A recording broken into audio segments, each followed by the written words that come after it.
আসসালামু আলাইকুম। তোমরা খাও এবং পান করো কিন্তু সীমা লঙ্ঘন করো না। সূরা আরাফ আয়াত ৩১। রাসূল সাল্লাল্লাহু আলাইহি সাল্লাম বলেন, তোমার পেটকে ৩ ভাগে ভাগ করো। ১ ভাগ খাবার, ১ ভাগ পানি এবং ১ ভাগ ফাঁকা রাখো। তিরমিজি। এসব ছিল শুধু ধর্মীয় উপদেশ নয়, এসব ছিল ভবিষ্যতের জন্য ভয়ঙ্কর স্বাস্থ্য ঝুঁকির সতর্কবার্তা। একসময় মানুষ মরত খাবারের অভাবে, খাবারের জন্য হাহাকার, দুর্ভিক্ষ, বন্যা, অনাহার।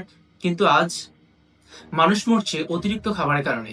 বিশ্ব স্বাস্থ্য সংস্থা WHO জানাচ্ছে, প্রতি বছর ৪৭ লক্ষ মানুষ মারা যাচ্ছে অতিবোধজনিত রোগের কারণে।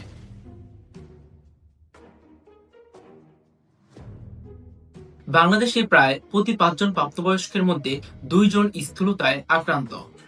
১ কোটিরও বেশি মানুষ ডায়াবেটিসে ভুগছেন।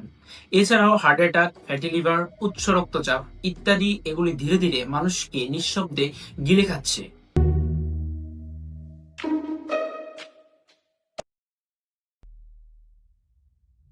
আর এর পেছনে রয়েছে অতিরিক্ত চিনি, অতিরিক্ত লবণ, ফাস্টফুড, কোমল পানি, প্রক্রিয়াজাত খাবার ইত্যাদি। এইসব খাবার আমাদের শরীরে তৃপ্তি দেয় না, বরং ধ্বংস করে হৃদয়, লিভার, মস্তিষ্ক ও হরমোনের স্বাভাবিক ভারসাম্য।